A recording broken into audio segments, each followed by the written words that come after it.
Hi guys, Identity here from philwithskill.com with my feedback video to Shards of War for the developers and for the community to totally talk about certain things. After I started yesterday to record with my camera, and then only half of it was recorded, and I ended up with actually 40 minutes talking. I decided, okay, this is too long, we need to sum up things a little bit, so I just gonna rush through certain things today and just make you an overview, and underneath the YouTube video you can jump to certain locations. But most points I will just shortly mention and elaborate a little bit further if there are any questions. I have certain points which I think needs to be improved in Shards of War, and happy to share my thoughts. So let's just jump into it. First of all, my shadowplay from my NVIDIA graphic card, which is a feature where you can record backwards what happened in the game, is kind of not working, and I have no idea why, because it's on full screen. So if you, dear developers, if anybody or the developers have a fix for that, it would be awesome, because it makes things so much easier for me to create content for the game. Second, badges currently don't have any functionality, and it would be awesome if we could get something towards it, like, I don't know, like a certain amount of badges. You can pull in some new avatar pics or some even skins for the heroes. It would be absolutely fantastic. And you can show off basically, hey, I had a pentakill, here's my icon, awesome. Next point is what happens with materials after you hit your item cap, meaning that you have upgraded all your items. What is going to happen with all the materials? Will they be still collected? And if yes, why? For what reason? Because I think materials, playing games to gain materials is kind of a big thing. It's motivating to collect materials in order to get better items. What if you have everything upgraded? What you're doing with the materials? So I think there needs to be a solution. It would be kind of cool if we have something in future. Of course, those are things for the future still, so not really important for now, not high priority for now, especially the first things on my list. However, maybe we could already have this in our heads. Next point is, I don't really understand why there are no attack speed items. From what I see is we want to have as much flexibility to play the heroes the way we want to have them, and attack speed items is kind of something which is missing. In case it would be too powerful on certain heroes, like Striker for example, I think implementing just attack speed cap would be a solution for that. Just please give us information where the cap is and how exactly it's working, so we don't buy unnecessary items. Next point on in my beautiful list, and this is something I really have on my heart. Please nerf Blitz. He's too strong. His kit is really powerful. He is a really powerful hero, and frequently I think that he's just too strong. I think what a nerf would be, and put him in balance to other heroes, is if his CC, his silence, would be reduced by half a second or even a second. I think then he is kind of like more balanced to other players. Right now he's just he can do too much, he can do too much too fast. He is too powerful assassin with little possibilities for the enemies to counter him. So that's very frustrating. I would very much appreciate to nerf him. If community, please post underneath this thread, underneath this video, your opinion. If you don't have the opinion that he is too powerful, say so. Otherwise, please agree with me. And of course, blitz players are not allowed to vote.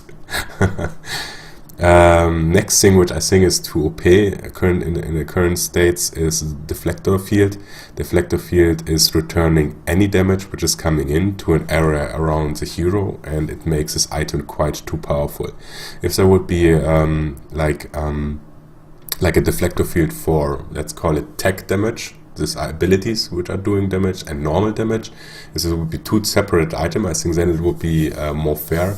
However, right now there is no counter to deflector field, and you can't even really counterplay it. The only counter to deflector is not shooting at the enemy, and that's just not the counter at all. Too powerful currently. What I think is really important that we gonna improve specifically for the item rampart is more visibility on the battlefield, meaning that if you're playing against a player who bought rampart as an item, you have no idea if his shield is up, if the thing is on cooldown or not. There's simply no way to tell, and that's kind of something which is really frustrating to play against, because it doesn't allow any counterplays to it. If you don't know if it's up, you don't know if you can basically attack or stun a hero. And I got the impression that rampart is actually only triggered by hard CC, so slows and everything else is still working, and that makes the item very powerful too, because if you can't trigger with a slow, for example, the shield, and then hit him with a hard stun, again there is no counterplay to it. So two hard CCs to spend on one character just in case he has rampart up is it makes the item too strong. Next point is hoverboards need a buff. There's currently no item which you can take instead of acceleration frame if you want to be a little bit more mobile on the map, and hoverboards itself are quite inferior to acceleration frame. The reason for it is that hoverboards only work if you are near friendly structures, and also they give approximately the same boost, movement speed boost, as accelerating frame. In the later stages of the game they get completely useless, because there won't be any towers anymore on the map, and therefore you won't be able to use them, and this item slot is just basically wasted. So what I would suggest is to have to change hoverboards into an active item which gives you a sprint boost for 3 to 5 seconds, which can be, I think it would be fair if you can interrupt it by shooting at someone, then this buff will be denied, and it could get like a cooldown of 10 seconds, for example. I think this would be quite balanced, and the movement speed can be around acceleration frame movement speed bonus. Next point, precision while shooting. I think there is currently some stuff going on. Sometimes I'm shooting at a tower, I have a clear line of sight, and suddenly my hero switches to one of the drones to shoot the drones, which I don't understand. Then again, another time I'm hiding behind the drone and I still get hit by enemy fire who is shooting at me as if he could shoot around the drone, which is very annoying. Happens for the little drones. So more precision would be highly appreciated. Just don't overdo it. You still need to be able to hide behind drones. Yeah, like reasonable. Like so you can use them as a positioning towards your enemy, and use this to fight your enemy more clever. Very annoying point, which I don't understand why it's not in there. When you are dead, your WYASD controls aren't working anymore, so you can't move the map. This is a very small thing, but it's so annoying, because the whole game is controlled by WYASD, and when you're dead it doesn't work anymore, and I'm going crazy about it. It's so annoying, because you have to scroll with the mouse. If you could implement this, it would be fantastic. Next point, and we're starting to get into those bigger points, which I think are, from my point of view, would be kind of good to implement. However, will definitely change the state of the game a little bit. Is the first point is death timers are no fun. And if you reach later stages of the game in Shards of War, your death timers are going up, like till up to a minute, I think. And this is quite the opposite of what you expect from a game which is focused on high action and fast-paced games, because you have like the whole time you have this adrenaline going on, this action going on, this speed going on, so you're really concentrated, you're in the flow, you're in the zone, and suddenly you're dead in just, you need to wait a minute, and then all kind of things can happen. And although of course death needs to be punished, I think death timer are just the worst way for Shards of War to punish a player by who has died. I think a far better option would be, for example, to implement an additional to a short death timer, a death malus, meaning that when you have usually 1 minute of death time, in this new case, in my idea, you would have, like, for example, 10 seconds death time, then you're revived on the battlefield again. However, you get a death malus for the rest of the 50 seconds, for the rest of the normal death time, meaning you have like 50 seconds death malus, and this death malus, for example, reduces your effectiveness, your health, your energy, and your damage output by 30%, for example. I think this would make things far more interesting and would keep up the fast pace of the game. It would make the defense for the team who just vibed, or for the player who just died, far more difficult, but not impossible. So there is still counterplay. If you're just, if you're unlucky and you're fighting Drake and there is a Valkyrie ulti, maybe even a Warhead, Bulwark, who is jumping in, and then Valkyrie ulti, and you just team wipe. This is so frustrating. And then being just, not being able to do anything for a minute is just killer, especially because the map is so narrow that AoE damage is really kicking in. So many times you make one little mistake and there's no counterplay able. So I think this would be a far better solution, specifically if we keep the permanent item system up, which I will talk a little bit later about. So having a death malus would mean that you're in a tougher spot, but you still can try to counterplay your opponents, which by leaving them a big advantage. So I think this would be make things far more interesting and far more in the spirit of Shards of War, what we try, or what you guys try to achieve with it. Think about it. Next point, you already added a shield towards the HQ to prevent, what I believe, why you did it, to prevent backdooring, like when the HQ is like 2% down, then basically everyone can just finish the game by ignoring everything else, just storming for it and finishing it off. And that's annoying or frustrating too, because the most epic games would be if your HQ is down till 2% and you're still gonna win the game. That's why here you implemented this shield, from what I think you did. However, the new strategy, which is currently the new cheesy strategy, which is currently developing, and I'm not against cheesy strategy, I'm just against strategies which are not counterable, is the fact that one team is just gathering at one tower before the game actually starts and start shooting at it and damaging it, meaning that sometimes they're getting like down to between 20 and even 40%. And if this happens, your team starts in a really bad spot and had quite a big disadvantage into the game. Of course, the counter could be that you're doing the same, or that you try to protect it. However, if you just try to defend yourselves, and you don't know where they're gonna hit, so you have to guess and you have to split up your forces, and it's really easy for them even to dive towers, to do more damage, to get even a kill, and putting you even further behind. So my suggestion would be to make tower untargetable, or give them at least a shield till the first minion wave arrives on the battlefield and the game officially starts.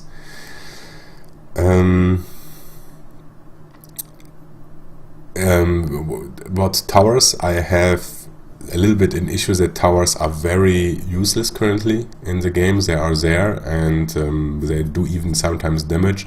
However, if you're underneath your tower and you're getting dived by the enemies, they're not even starting to shoot at them if there is minions on the field, and that's kind of really frustrating, because tower should be somehow a point of retreat where you can gather up, where you can, it needs to be an achievement to take them or to dive them. You should have some kind of skills and coordination in order to succeed in this. Right now it's just plain stupid easy. You're just running in and start shooting at the enemy sentinel. If you have enough damage, you just kill him, and that's very frustrating. I think you should implement a better priority of tower aggro, or tower priority targeting. Yeah, I think that's right. So what I would suggest is enemy sentinel who are shooting at other sentinels is the first step. This should be the highest priority. After that, player spawned minions, so you can't again so backdoor attempts are a little bit more rougher, or you don't have so much time in doing so. After that, minions, and after that, sentinels. If there are no minions, then sentinels will be attacked the last, as long as they're not focus firing on an enemy sentinel underneath a tower.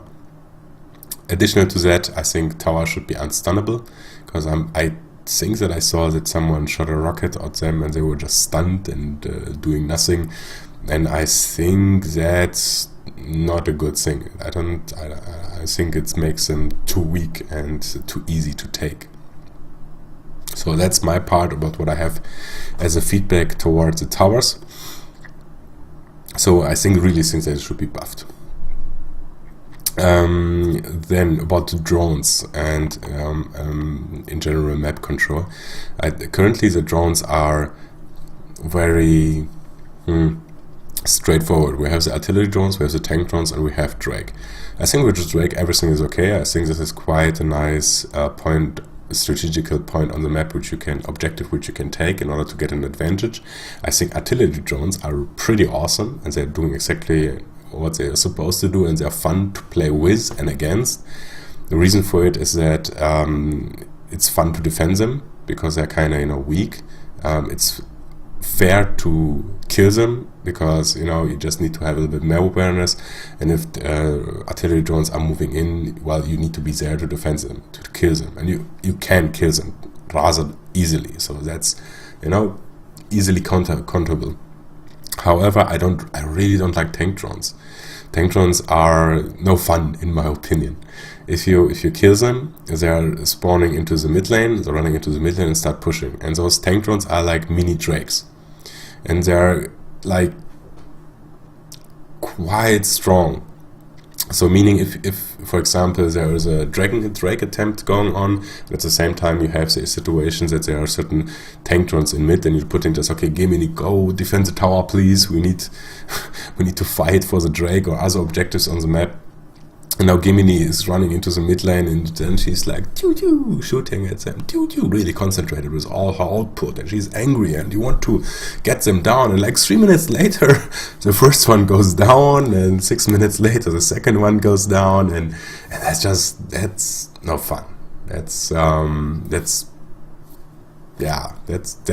like action. Wow, shooting a drone for 2 minutes to get it down. So this is no fun. Like, opposite to artillery drone, which I know, okay, it does damage, but I do damage too, so it's fair. And those freaking tank drones are doing damage as well, so fighting them is quite not that easy. I understand why they were implemented, especially because they give you the option to counterplay Drake. If Drake is spawned, in the moment you see that the enemies are taking Drake and you can't reach them to stop them, you tank the tank drones, and you have like a counterplay to Drake. I don't think so it's the best counterplay and the best possibility which you can have. What I would suggest is when you kill tank drones, instead of regaining those tank drones on your side and fighting for you, you could, for example, find a code in their remains, which allows you to power up your mid lane turrets, for example. Meaning that those mid lane turrets either get a shield of a certain amount, or what I actually think it would be even more awesome, they could get a little bit more range and they could get an AoE attack. This would mean that if you in early stages take a tank drone, you will push your lane in the same way you would push the lane and have the same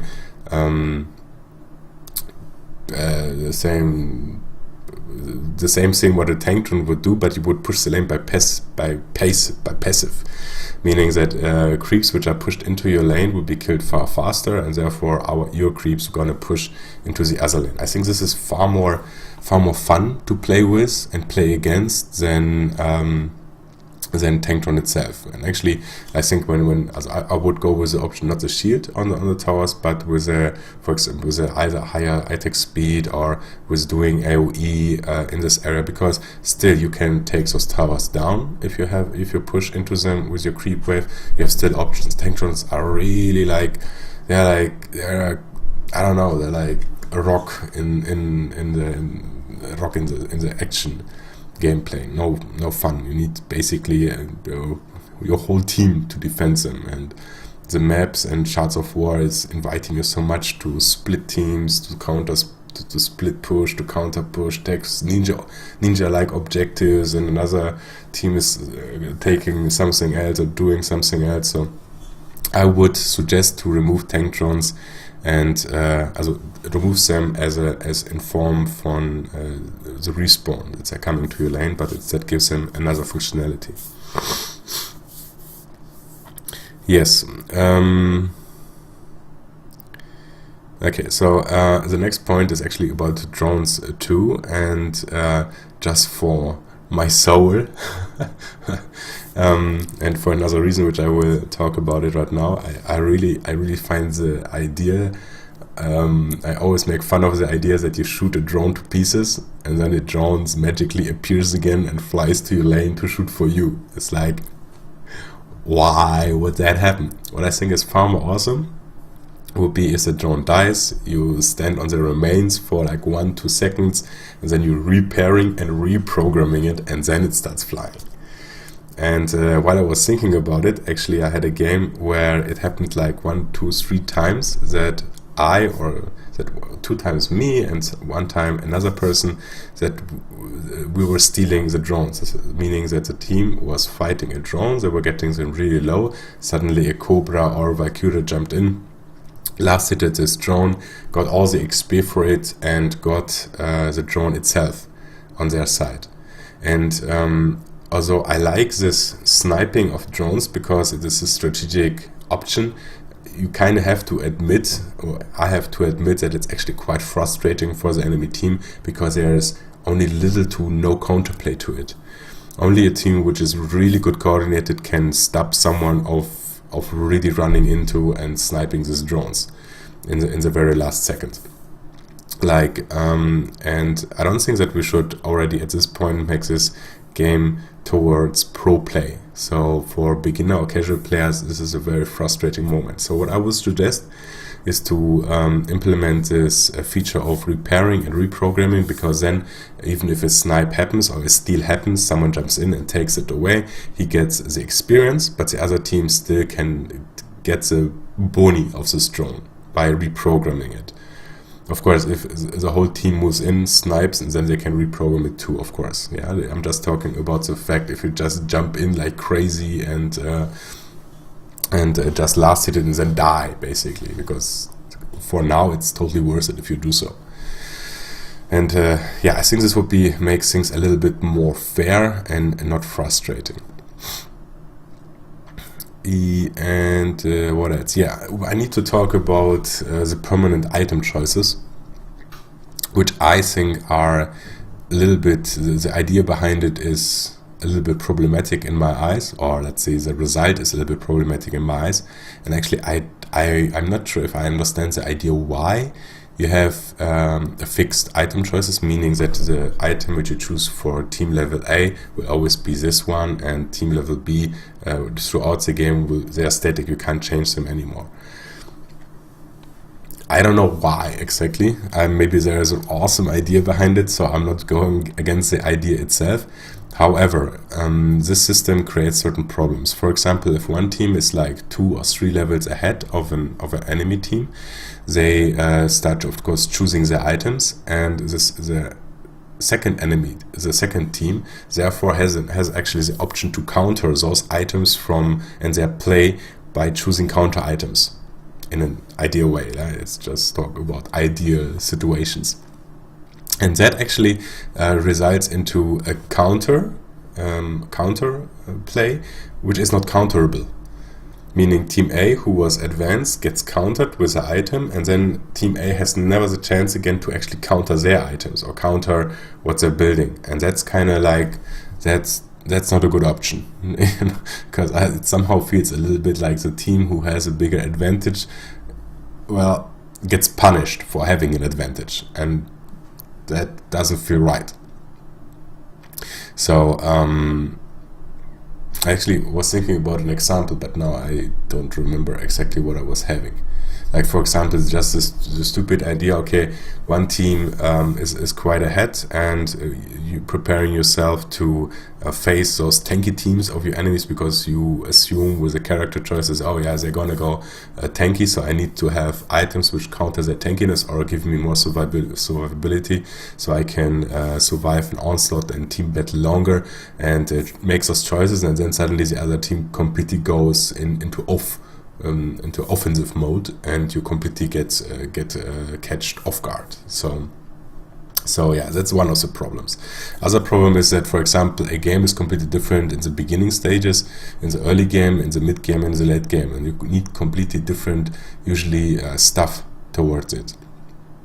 In other games, you have completely free choice of items which you want to use. You have just a 6 slot, and what you're going to pack into it is completely your choice. So you're far more free to adjust, to build whatever you need actually in this game, yeah, and to even sell those items, to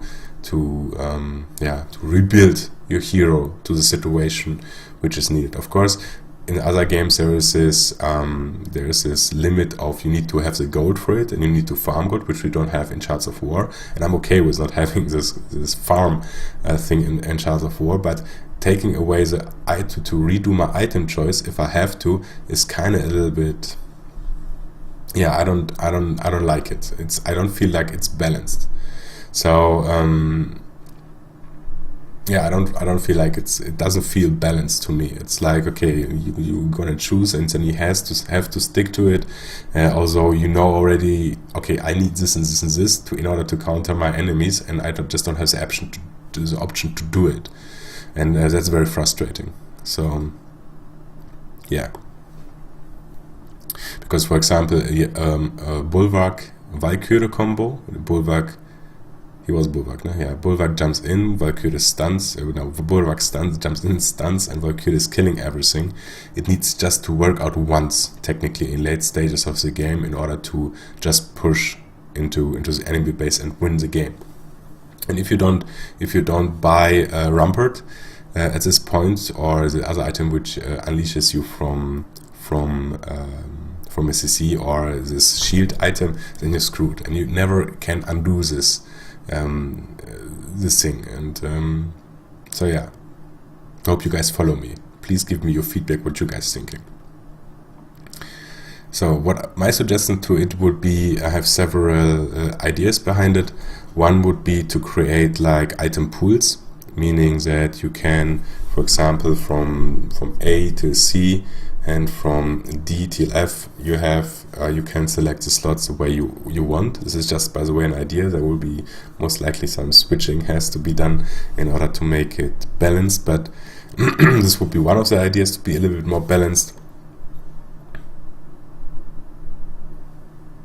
No, but this wouldn't actually solve the problem necessarily. It would actually, because you still can, like a little later, you can still choose the item which you need. And the other thing which I really actually like in my head is that the possibility to re-choose your items in a later stages of the game. Meaning that once you hit team level F, after that you don't do any item choices anymore, but you're still leveling up to level 30. So idea would be at least to the first 3 or the first till up to E, you can redo your choices, meaning that every 3 or 2 level, I don't even know how many times you get your item choices to be made, how often you can make your item choices. Just continue further up and start just from the beginning, meaning that level 18, 20 or whatever, you can select your level A item again. Maybe even with an item which gets additional boni, or it stays the same item, you just can put additional boni on top of it. I think that would make things a little bit more fair, more countable, more open to your playstyle. I think this is not a problem for casual gamers, because casual gamers, if they don't want to, you just stick with items which you already selected, which you think are the best, and you just go with them. So they even maybe won't change them. And I think in pro play, then you have the choice to completely turn around your strategy and completely do something else, which would be a lot of awesome gameplay, a lot of awesome gameplay strategies and counterplays. I think it would be quite exciting. Yes. And another idea which I had, and I actually would like to have it, because currently I still feel like I can't build the heroes exactly how I would like to have them, with certain boni and certain features on them. It would be to have a pre-game inventory, like I can equip my characters before the game, and depending on the items I equip them, those boni are taken into the game. This is a little bit like Masteries, a rune set from League of Legends, but in a cyber environment. For example, you can have like an inventory where you can equip boots, you can equip the chest, and you can equip one hat or modifications to your weapon, whatever. That would be actually kind of interesting, and could be an idea worth following up, in my opinion. Yeah, it don't have to be too big, but those bonus stats, but I think this could be make your play a little bit more individual to what you really want and how you really want to play. And of course, for pro players, we later have the math people who will totally math people who will totally calculate the best, most optional, best ever, most efficient item equipment. So this time it was, I hope, a little bit shorter. I think we rushed a little bit more through it. So please subscribe to my channel and give me feedback to whatever I said right now. In forum and of course YouTube, I'm gonna post the overview, so you guys have it easier to see what kind of content this video has. And just to be clear, although of course there are certain critique points, or not critique points, feature suggestions, feedback, the game itself is quite awesome. So keep doing keep this good job up, big point. And see you on my stream every evening, latest 11 o'clock on twitch.tv/FillWithSkill. I'm Identity from Fill With Skill. I'm out.